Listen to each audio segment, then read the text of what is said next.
Okay. So my third point is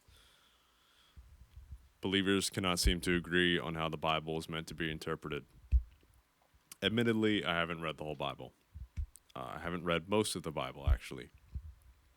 That's because reading the entire Bible is a massive undertaking. It's really long. It's written in an English that doesn't exactly reflect the English that most of us are familiar with today, so it requires an extra effort there. There's a lot of characters to keep track of, something that I'm not particularly great at, but regardless, the most important thing here, though, is that even the people that consider themselves believers cannot seem to agree on whether or not the Bible is meant to be taken literally or viewed as allegory or metaphor. So, approaching the Bible as though it is supposed to be taken literally, there are some problems. There's an abundance of things that seem to violate what we understand is physically possible. Just to name a couple of the common ones: walking on water, parting the Red Sea, the flood, resurrection. These are miracles. Simply put, nobody today experiences these things on any sort of regular basis, or really, you just don't experience them at all that I'm aware of. I've never experienced anything like that, barring kind of like weird synchronicities and kind of like, wow, that kind of seems beyond coincidence. Those things described are generally considered impossibilities.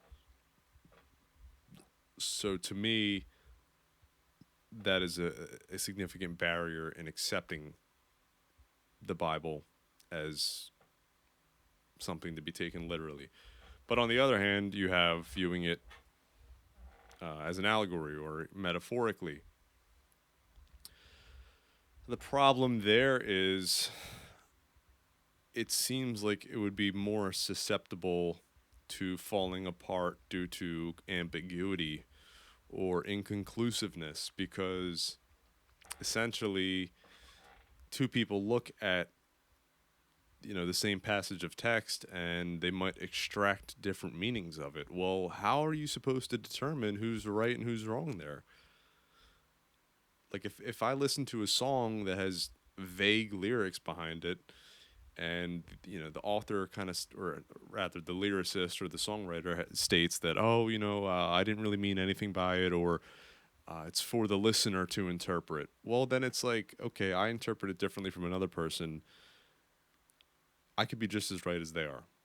But this is a religion we're talking about with millions, or over a billion followers worldwide, that has significant consequences built into it as far as how you're supposed to self-govern your life, and proselytizing and getting other people to come to the religion. So this seems like a massive thing that needs to not be a problem, to be honest, but it is a problem because people can't really, they can't agree on how it should be interpreted. And that's something I've always noticed believers of Christianity. There's some people that are extremely, like, you know nose in the books, reading the scripture, taking it one to one. This is what it means. Other people are like, this is a story, it's supposed to mean this, and yeah. So that's probably one of the biggest issues I have. Fourth one, and the final issue that I have here, and just to kind of throw this in here, if I come up with more things that I think of, these are just the four that I thought of tonight that I think provide good context for anybody that, by some chance winds up caring about what I have to think here. This provides a decent context for why I'm not considering myself just like, allegiance to Christianity, or why I'm considering myself like very skeptical, resistant, whatever. Anyway, the fourth issue I have is, how can we be sure that the Bible accurately recalls the events described in it? So, another leap of faith I struggle to commit myself to is how do we know that it's not corrupted, essentially? Again, never met the people that have written the Bible. It's an old book, not a book, excuse me. It's a collection of texts.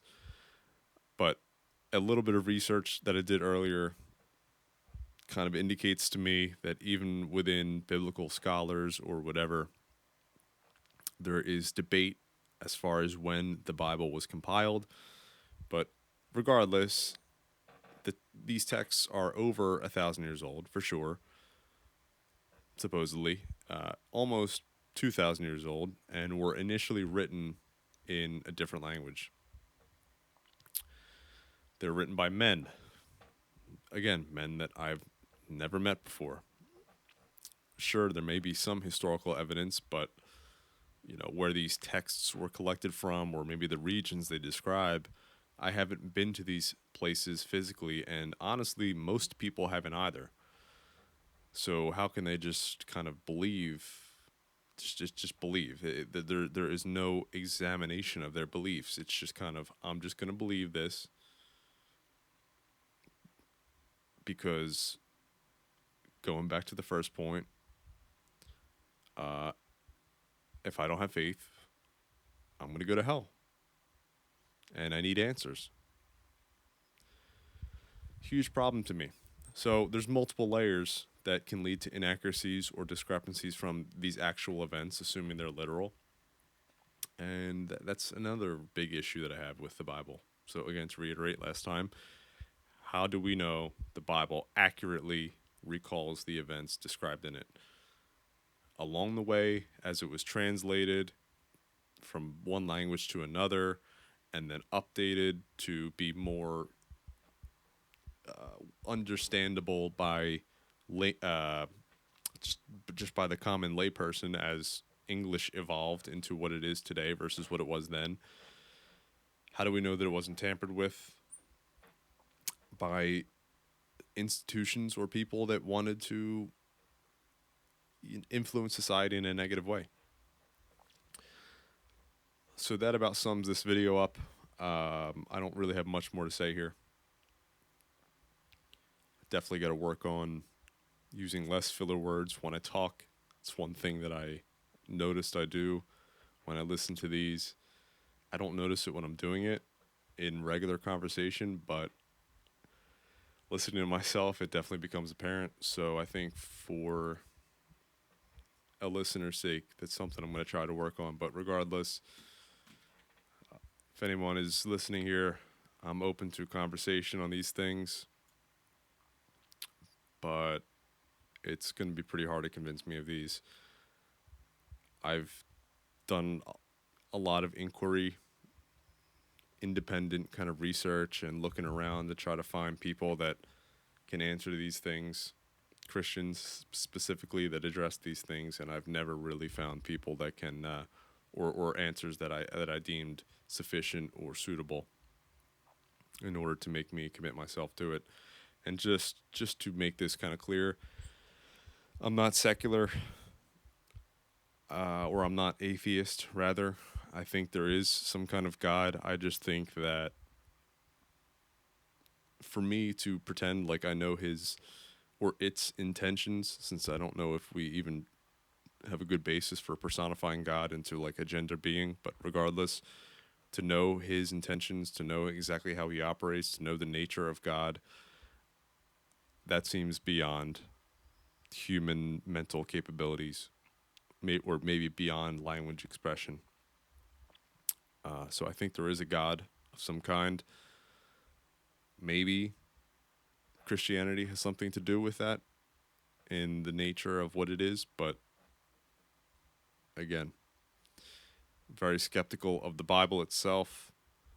I'm even more skeptical of believers that have no epistemological humility, I guess we'll say. That's probably the best way of summing this entire thing up. I'm skeptical of the Bible, and I'm skeptical of the believers that don't ask these same questions and don't consider these things to be kind of like a wrench thrown into the whole process of belief.